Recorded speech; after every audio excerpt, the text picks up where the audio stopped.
Bukankah orang miskinnya muslimin lebih dulu masuk ke dalam surga sebelum orang kaya? Sebagaimana disebutkan dalam hadis sahih. Saya akan menjawab iya. Dan ulama merincikan kenapa orang miskin lebih dulu masuk ke dalam surga, karena hisab mereka lebih cepat. Bukan berarti mereka mengalahkan orang-orang yang kaya. Sampai ulama berselisih pendapat dan ujung-ujungnya paling banyak pendapat tentang masalah mana yang lebih afdal. Orang kaya yang suka bersyukur dengan orang miskin yang suka bersabar.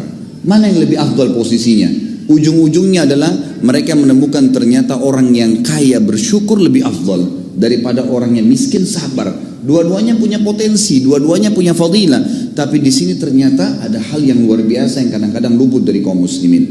Saya jelaskan beberapa dalil ikhwas sekalian.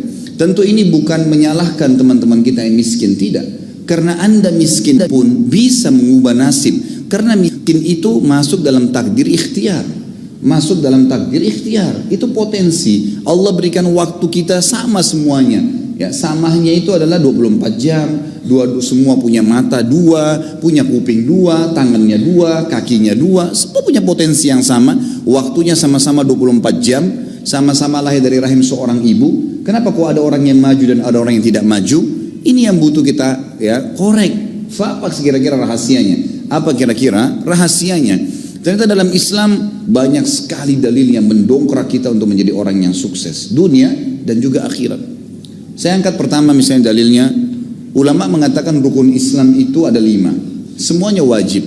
Tetapi 5 rukun Islam ini dari syahadat, salat, zakat, puasa Ramadan dan haji, semuanya wajib, cuma dibagi 3 lagi oleh para ulama. Yang pertama adalah wajib, tidak ada toleransi di situ, tampaknya pasti kafir. Itu adalah syahadat dan salat.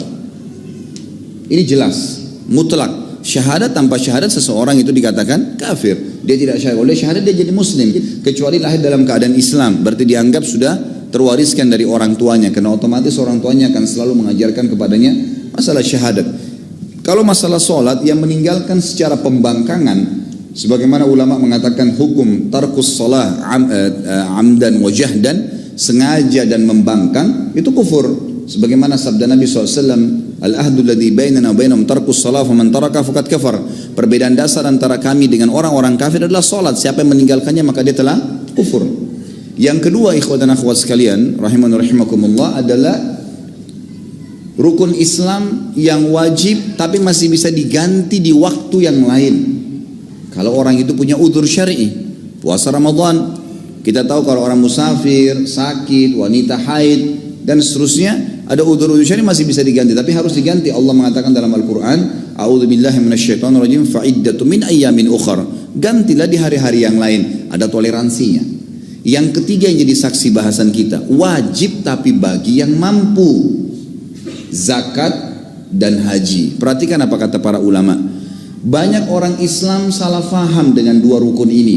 Pada saat mereka tidak punya pendapatan, mereka tidak capai nisab atau haul. Nah, nisab terutama secara khusus, masalah hartanya tidak mencapai 85 gram emas dalam 1 tahun masa penyimpanan harta, dia menganggap dirinya tidak akan pernah perlu memikirkan masalah rukun Islam ini. Nggak usah pikir zakat deh. Saya tiap tahun biar terima zakat saja. Ini pemahaman yang salah. Oh, kalau pergi haji biayanya mahal. Ya udah, saya kayaknya nggak, udah pendapatan gaji saya cuma 1 juta sebulan, 2 juta sebulan, kayaknya saya nggak mungkin pergi haji deh. Biayanya sampai 70-80 juta kalau NH plus. Maka mungkin saya tidak akan pernah haji. Ini pemahaman yang keliru sekali. Karena dia akan memvakumkan dirinya dan tidak mau mencapai target itu. Padahal sebenarnya seorang muslim, kata ulama, wajib baginya minimal niat. Mengatakan, ya Allah, mudah-mudahan satu waktu berdoa kepada Allah, saya dari tadinya menerima zakat, memberikan zakat. Bukan mustahil Allah ganti keadaannya. Lalu dia ikhtiar memasang program, kalau tahun ini saya terima zakat, tahun depan saya ingin memberikan zakat. Dengan niat yang saleh, niat yang baik, maka akan Allah SWT mudahkan jalannya, dan dia juga akan menjadikan atau mengatur program-program agar bisa mengeluarkan zakat. Tahun depan belum bisa, tahun depannya lagi. Yang penting, ya Allah, jangan buat saya meninggal kecuali saya sudah mengeluarkan zakat. Itu sebuah niat yang tulus. Begitu pula dengan haji. Ya Allah, sebelum saya meninggal saya ingin mengerjakan haji tahun depan, 2 tahun lagi, 3 tahun lagi, mulai menabung. Allah SWT berkahi. Berapa banyak orang yang menabung, ikhwah akhwat sekalian, subhanallah dananya baru 10 juta, tapi karena ada temannya, ada kerabatnya yang tahu dia nabung untuk haji, lalu dilengkapkan pada tahun depannya, sudah kamu pergi haji saya biayain selebihnya. Itu banyak terjadi. Akhirnya kan terpenuhi rukun Islamnya dengan niat dan tekad yang baik. Ini penting sekali. Dan ini sekaligus mendobrak ya pemahaman umat Islam bahwasanya lebih baik ya dalam keadaan miskin dan susah daripada keadaan kaya. Ini pemahaman yang salah. Dan Anda semua mampu untuk keluar daripada belenggu itu sebenarnya. Kaum